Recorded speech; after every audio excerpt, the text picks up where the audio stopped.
Hello plant lovers, Matthew in Melbourne, welcoming you back to my channel for a tale of success and failure. Yes, plant lovers, we all have moments when we think, oh man, what did I do wrong? Well, maybe you can help me with this. But first, let's talk about pretty things. And the fact that my Dendrochilum cobbianum has this fantastic flower, which is what I wanted to show you.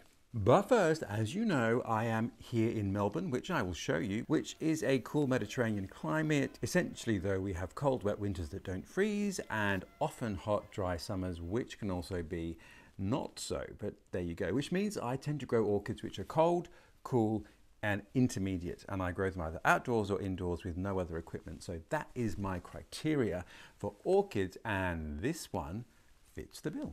I've seen pictures of Dendrochilum and I just haven't, and it could be Dendrochilum, I'm a terrible pronouncer of such things, so forgive me.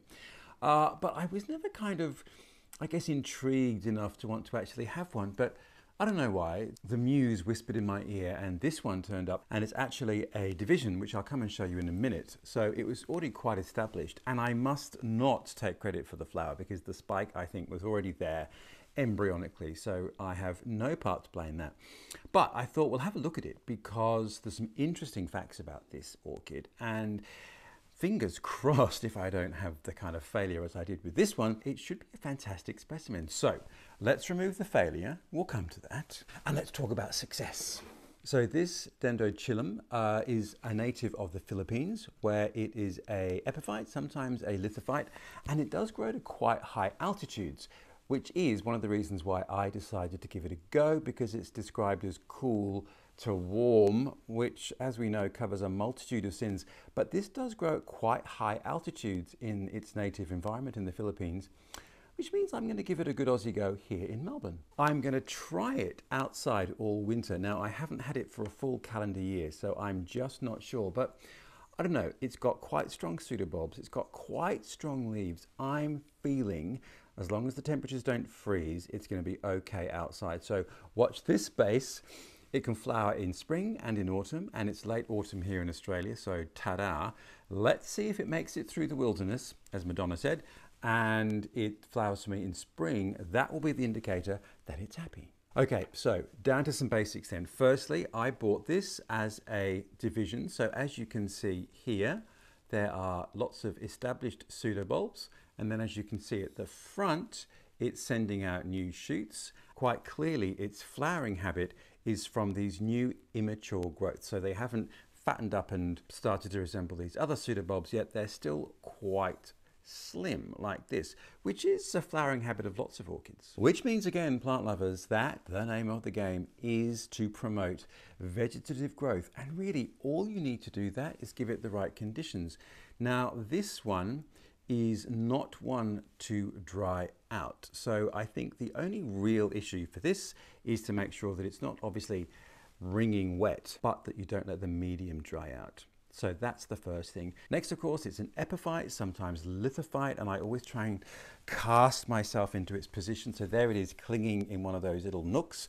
A lot of water is going to run past it and then not. So it has the capacity to take up the water it needs, store a little bit, but not sit in water. So with such orchids, which is generally the rule for a lot of them, make sure you have a free draining medium. And you know, call me crazy, but I always feel that lithophytes need the feel of rock. So I use little pumice stones, which you can get from most hardware stores or garden centers, which is a natural occurring rock, but it's very pitted. It actually retains a lot of moisture. So it's great for aerating. And I feel that the lithophyte roots of these orchids just like to touch a bit of rock. Other than that, the medium is pretty standard for me. A bark mix with a little bit of charcoal, a little bit of perlite, and a little bit of shell grit, which is full of calcium, and as you might know, my mycorrhizal fungi, which helps promote healthy root growth and also helps the plant extract all the minerals and nutrients it needs from whatever it is potted in. Light-wise, this is on the shadier side of the spectrum, so perhaps I would say maybe along the same line as Paphiophyllum, nothing too strong, maybe the tiniest hint of early morning sun, but not for too long, and then fairly heavy dapple shade. So I've got mine in a fairly shady spot, but it's outdoors. Now it is covered, so it's protected from the elements, but essentially it's going to be outdoors. So when it comes to the temperature, Watch this space, because we will see. And we will see, plant lovers, because this, as they say, is a very fast grower. Now, I have already got a couple of shoots in the short time that I've had this orchid. And as it's those new shoots that flower, the name of the game is to try and get as many of them as possible. Now, if you Google this orchid, you will see pictures of the most amazing specimen, and we'll get to that in a minute, filling the pot with all of these pseudobulbs and leaves, which enable you to have the most extraordinary display. So the first thing is, it is a quick grower, which means this would be a good orchid to buy at a seedling level, because probably within 12 months it's going to exponentially expand and maybe even get into a flowering stage. I don't know, but so a seedling of this, I think, would be a good venture. And now then, let us ignore for no longer this beautiful flower. So as you can see, it's very pendulous. You know what it reminds me of? Those things that pharaohs used to hold, whatever that thing was that looks like a fly swat. But anyway, it looks like one of those. It looks like a pharaonic object, but each flower is quite tiny. It's a very pale lemon with a stronger yellow interior. And there's lots of flowers down the pendulous spike. And they are going to continue to develop, I think. So you're going to get quite a long flowering time out of this. This has started to open over a week ago, I think. And the first flowers are still very happy, and we've still got lots of buds at the bottom. So I think you're going to get quite a long bloom time from this. The other thing is, it is supposed to be fragrant. There's a faint smell. Maybe I need to smell it at night. You know, some orchids are much stronger at night if their pollinator is a moth or a nocturnal beast. So let's see on that front. It could also be that this plant is still fairly new, so it maybe not have got into its fragrance zone just yet. So we'll wait and see. But anyway, they are supposed to be fragrant. But I think the thing is, as you can see from the form of this flower and the kind of the compact nature of the foliage, that what you are looking for is this incredible arch of these pendulous blooms. The minute that you start to get more than one flower spike, I think the plant just looks sensational.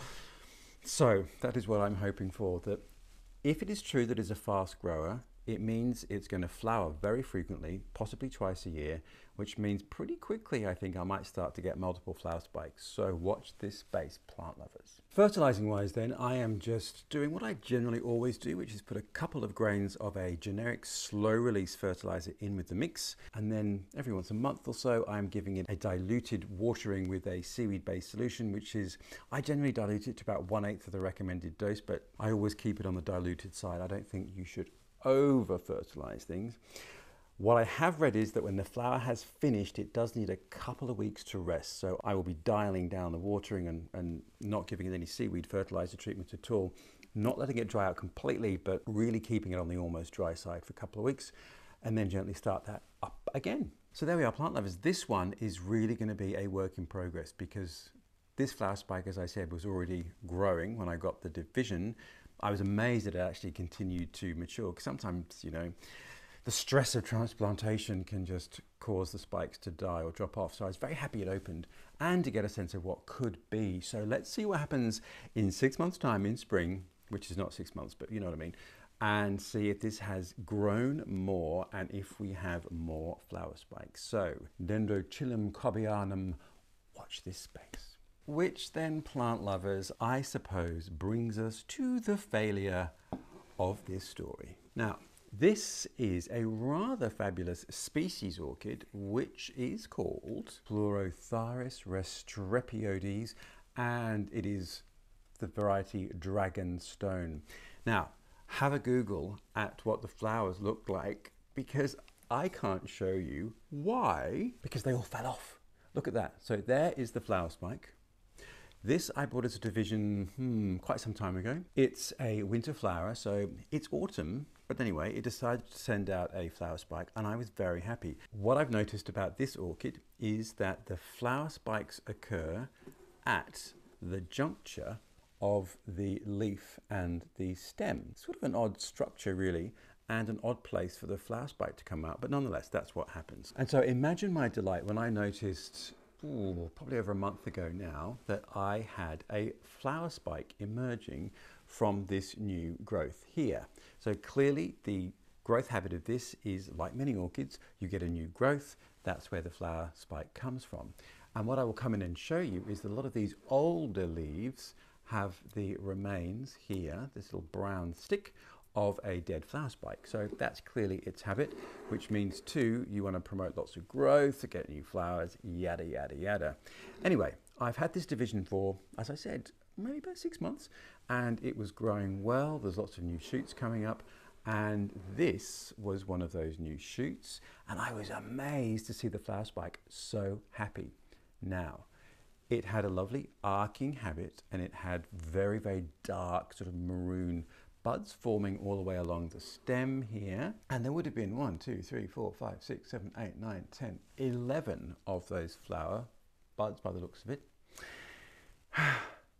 And as you can see now, nothing. Now, nothing ate them.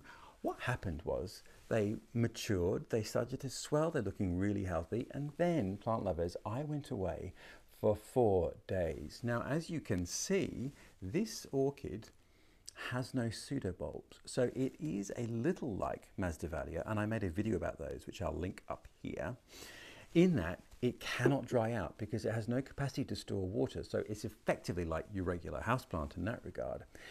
So happens, the 4 days I went away were unusually hot and dry in Melbourne. And although this is outside and it is under protection and it's in fairly deep shade, which is what this species likes, I have a feeling that the medium dried out way too much, and the way that the plant compensated was basically to drop all of its flower buds.